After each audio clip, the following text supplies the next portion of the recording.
Assalamualaikum, I'm Hafza Aliza, Eco clinical psychologist. Today we study on skill for improving distress intolerance. यानी कि जो कि distress होती है और जो पर्सन डिस्ट्रेस को टॉलरेट नहीं कर पाते, यानी कि जो उन्हें स्ट्रेस होती है उसको वो बर्दाश्त नहीं कर पा रहे होते, उन्हें वो प्रॉब्लम की समझ नहीं आ रही होती, वो अपने इमोशंस को अंडरस्टैंड नहीं कर पा रहे होते, तो किस तरह से हम अपनी डिस्ट्रेस इंटॉलरेंस को इम्प्रूव कर सकते हैं।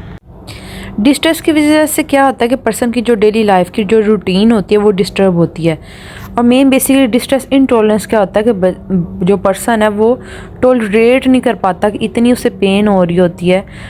इमोशनली वो इतना पेन फील कर रहा होता है कि जिसकी वजह से क्या होता है कि जो इंडिविजुअल है वो अनकंफर्टेबल हो जाता है, वो टॉलरेट नहीं कर पा रहा होता और वो उससे जो है वो एस्केप चाह रहा होता है कि कहीं वो भाग जाए। ये उन इंडिविजुअल्स के साथ होता है जिनके इमोशंस जो होते हैं वो रेगुलेट नहीं होते, जिनके इमोशनल पैटर्न जो होता है वो डिस्टर्ब हुआ होता है, और जिसकी वजह से फिर क्या होता है फर्दर उन्हें जो है वो डिफरेंट साइकोपैथोलॉजिकल सिम्टम्स का सामना करना पड़ता है। फॉर एग्जांपल के पर्सन इतने अनकंफर्टेबल हो चुके होते हैं कि उन्हें लग रहा होता है कि वो कोप नहीं कर सकेंगे, वो कभी भी दोबारा बेहतर नहीं हो सकते, वो कुछ कर नहीं सकते, वो बहुत ज़्यादा खौफजदा हो जाते हैं। तो डिस्ट्रेस इंटॉलरेंस के लिए क्या किया जाता है कि जो क्लाइंट आता है तो बेसिकली इनको 6 सेशंस के अंदर जो है इसके ट्रीटमेंट को डिवाइड किया गया है कि किस तरह से हम जो है वो क्लाइंट को डील कर सकते हैं। इसके अंदर बेसिकली जो है हमने एक स्केल यूज़ करना होता है जो कि सर्ट का स्केल है, सब्जेक्टिव यूनिट डिस्ट्रेस स्केल, जिसके ज़रिए हम पता चलाते हैं कि जो पर्सन है उसको फॉर एग्जांपल जिस टाइम उसके साथ कोई इवेंट हो रहा है, कोई मिस हैपनिंग हो रही है या कोई ट्रिगर हो रहा है सिचुएशन, तो उस टाइम पे उसका डिस्ट्रेस का जो रेट है वो क्या है, उसको जो हम वो स्कोर करते हैं। इसके अलावा इसके अंदर मूड इंडक्शन होता है। मूड इंडक्शन बेसिकली क्या होता है कि एक मेथड होता है जिसमें क्या होता है हम क्लाइंट के मूड को अच्छा भी कर सकते हैं, बुरा भी कर सकते हैं। वो किस तरह से कि हमने उसके पास्ट के अंदर कोई भी अगर इवेंट हुआ हुआ है तो हमने उसे वो इवेंट जो है वो याद करवाना है। जैसे कि हम उसे कोई भी हैप्पी इवेंट भी याद करवा सकते हैं कि कोई अच्छा वाक़या आपके साथ जो हुआ उसे आप याद करो, फिर हम उसके बारे में फर्दर उससे जो है वो डिटेल लेंगे कि कौन सा इवेंट हुआ था, क्या अच्छा वाक़या हुआ था, उस वाक़े से आपके ऊपर क्या इफ़ेक्ट आया था, वाक़े से आपने कैसा फ़ील किया था, किसके साथ आपके वो वाक़या हुआ था, किस टाइम हुआ था, आपके उस वक्त जो है वो इमोशंस किस तरह के थे। इस तरह का उसका जो है वो मूड को चेंज किया जाएगा और देन उसकी जो है वो रेटिंग ली जाती है सेट के स्केल के ज़रिए। ऐसे ही हम मूड इंडक्शन के ज़रिए जो है मेथड को यूज़ करते हुए कोई जो है वो बुरा इवेंट या कोई बैड इवेंट जो पर्सन के लिए जो है वो प्रॉब्लमेटिक रहा हो, हम उसे भी दोबारा से जो है वो मेमोराइज़ करवा के हम जो है वो मूड की रेटिंग ले सकते हैं।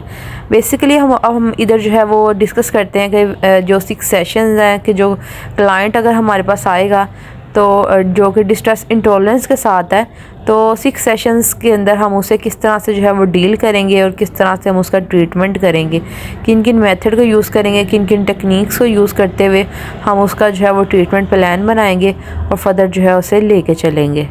अब इसमें हमने सबसे पहले क्लाइंट का जो फोकस करवाना है कि वो आइडेंटिफाई करे इमोशंस को कि कौन सा इमोशन या कौन सी ट्रिगर सिचुएशन हो रही है, जिसकी कौन सी ऐसी सिचुएशन है या क्या इवेंट क्या हुआ है जिसकी वजह से जो इंडिविजुअल है वो ट्रिगर हो रहा है या उसके इमोशंस जो है वो इम्बैलेंस हो रहा है। कि सबसे पहले क्लाइंट अपने इमोशंस को अंडरस्टैंड करे कि वो इमोशनली क्या फ़ील कर रहा है, उसके इमोशंस उससे क्या कह रहे हैं। दैन उसके बाद सेकंड सेशंस के अंदर जो है हम उसका फोकस करवाएंगे कि वो विलिंगनेस की तरफ आए,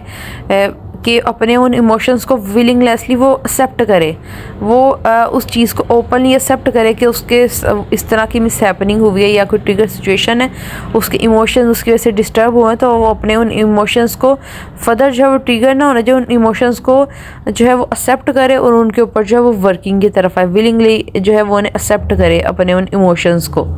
थर्ड सेशन में जो है फर्दर हम देखते हैं कि हमने जो है वो क्लाइंट है उसको प्रोवाइड करनी होती है हेल्दी डिस्ट्रैक्शन, कि कोई अगर उसे इस तरह का इवेंट का सामना करना पड़ गया है, कोई डिस्ट्रेस इंटॉलरेंस, कोई स्ट्रेसफुल सिचुएशन है, तो वो वहाँ से उसे अवॉइड ना करे। अवॉइड करेगा तो क्या होगा कि अवॉइडेंस जो है वो वक्ती तौर पे होती है, भागना होता है। उसकी बजाय वो इंडिविजुअल क्या कर सकता है कि वो एस्केप की जगह वहाँ पे हेल्दी डिस्ट्रैक्शन को यूज़ करे, हेल्दी डिस्ट्रैक्शन की स्ट्रेटजी को यूज़ करे, ख़ुद को उस टाइम जो है वो डिस्ट्रैक्ट करे।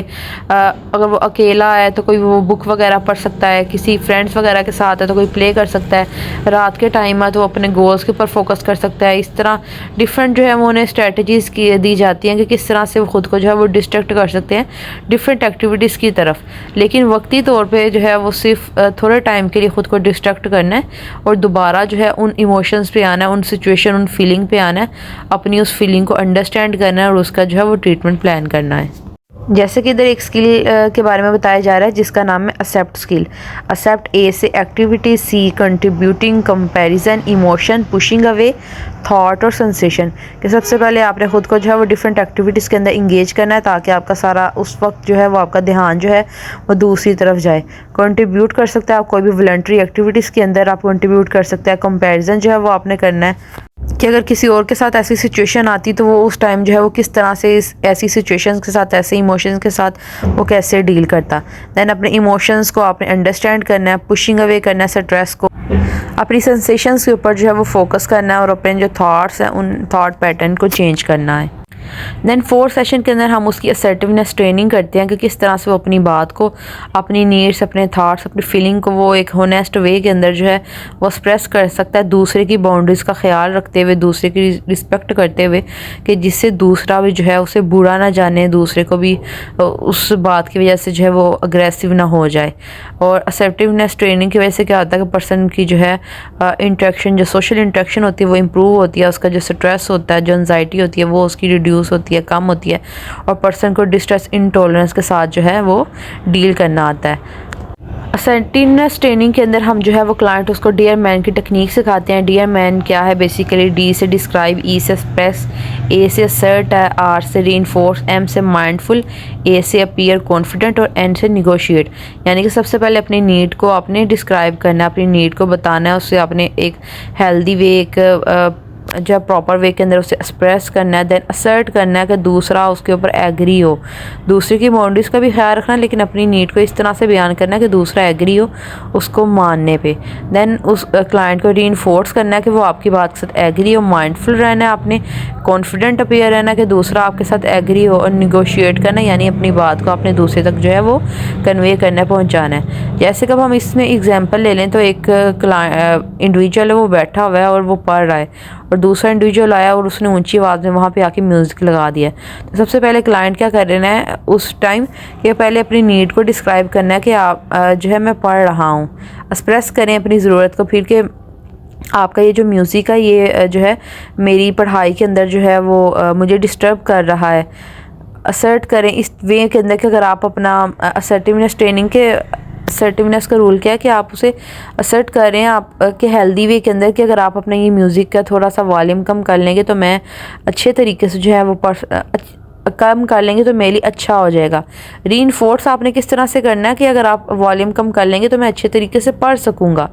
और माइंडफुल। और अगर फिर वो उस पर्सन पे अगर नेक्स्ट पर्सन आपकी उस बात के साथ एग्री नहीं हो रहा तो आपने उस टाइम पे फर्स्ट तो आपने उसका निगोशिएट कर लेना है, आपने उसको सारा बताना है कि अगर आप इस तरह करेंगे तो मेरा बेनिफिट होगा, मैं ये कर सकता हूँ। देन अगर कोई भी पर्सन फिर भी आपके साथ एग्री नहीं हो रहा तो देन आपने दूसरा जो है वो रास्ता इख्तियार करना है कि उस टाइम आप कोई भी जो है वो वहाँ से या तो आप अपनी जगह चेंज कर लेंगे, उठ के कहीं और चले जाएंगे, इस तरह का जो है वो आप फिर सेकंड ऑप्शन जो है वो आप चूज़ करेंगे। उसके बाद 5 सेशंस के अंदर आ जाती है स्किल की रिहर्सल या लेयरिंग स्किल। लेयरिंग स्किल भी क्या है कि डिफरेंट स्किल जो है उनको इकट्ठे कंबाइन करके क्लाइंट के ऊपर अप्लाई करना और उसको सिखाना। जैसे कि ये डिफरेंट जैसे कि डिस्ट्रैक्शन की टेक्निक है और इस तरह ये असर्टिवनेस की, ये डिफरेंट स्किल्स को इकट्ठे जो है वो यूज़ करना है और क्लाइंट को उनको डील अप्लाई करते हुए, यूज़ करते हुए जो डिस्ट्रेस इंटॉलरेंट के साथ जो है वो कोप अप करना हमने सिखाना है। इसके साथ डिफरेंट जो है वो इस तरह चार्ट्स वगैरह चलते हैं ताकि क्लाइंट जो है वो ख़ुद भी अपनी जो ख़ुद को रेट कर सके, अपनी जो फीलिंग इमोशंस है कि कितना उसके अंदर बेहतरी आ रहा है वो ख़ुद को जो है वो अंडरस्टैंड कर सके। देन 5 जो लास्ट वाला जो 5 के बाद जो 6 सेशन है उसके अंदर हम क्लाइंट को स्किल मास्टरी सिखाते हैं कि उसको इतना मास्टर कर देना है कि नेक्स्ट टाइम अगर उसको लाइफ के अंदर दोबारा से डिस्टेंस इंटॉलरेंस का सामना करना पड़े कोई प्रॉब्लमेटिक सिचुएशन का, तो क्लाइंट इतना जो है उस स्किल को का जो है वो मास्टर हो चुका हो कि वो खुद से अपना ट्रीटमेंट कर सके। जब भी वो ऐसे बॉडी सिम्टम्स फील करे कि वो इस तरह से स्ट्रेस ले रहा है या कोई उससे प्रॉब्लम आई है, तो देन वो खुद से जो है वो कोप प्लान बनाए और उनको जो है वो फॉलो करता वो अपना ट्रीटमेंट कर सके। जैसे कि इधर अब फर्दर जो है ये कुछ टेक्निक्स है डिस्ट्रेस इंटॉलरेंस के लिए, जैसे कि इम्प्रूव की टेक्निक है कि इमेजिन करना है कि गाइडेड इमेजरी करें कि आप एक जो है वो अपनी पसंदीदा जगह पे हैं ताकि वहाँ पे आप पॉजिटिव आउटकम आपको उससे मिल सके, आप हेल्दी जो है और मोटिवेशनल फील कर सके, या मीनिंग क्या आपकी लाइफ का मीनिंग क्या है, आप क्या कर रहे हैं और क्या जिस तरह के अगर आप कोई नेगेटिव थिंकिंग कर रहे हैं तो उसका आपकी लाइफ का जो पर्पस जो मीनिंग है वो फुलफिल हो रहा है या नहीं हो रहा। पी जैसे कि पॉज कि आप जो है वो ख़ुद को रिलैक्स भी करें, ख़ुद को भी मोमेंट ब्रेक दें और डीप ब्रीथ करें, रिलैक्स रहें, रिलैक्स योगा करें, आप बात ले सकते हैं। इसके अलावा मसाजेस वगैरह। वन थिंक एक वक्त पे जो है ख़ुद को एक एक्टिविटी के अंदर इंगेज करें, डिफरेंट एक्टिविटीज़ के अंदर ख़ुद को इंगेज ना करें ताकि आपको इस तरह की प्रॉब्लमेटिक सिचुएशंस का या सामना ना करना पड़े या डिस्ट्रेस इंटॉलरेंस ना हो कि आप जब अपने ऊपर ख़ुद ही ज़्यादा सारी चीज़ों का बोझ डाल लेते हैं तो फिर आप वहाँ से एस्केप चाहते हैं, आप भागना चाहते हैं। इसके अलावा वोकेशंस दें, ख़ुद को रेस्ट दें और इनकरेज करें ख़ुद को। ये थी हमारी आज की वीडियो। उम्मीद है आपको वीडियो पसंद आई होगी। Like the video and subscribe the channel. Thank you so much. Thank you for watching.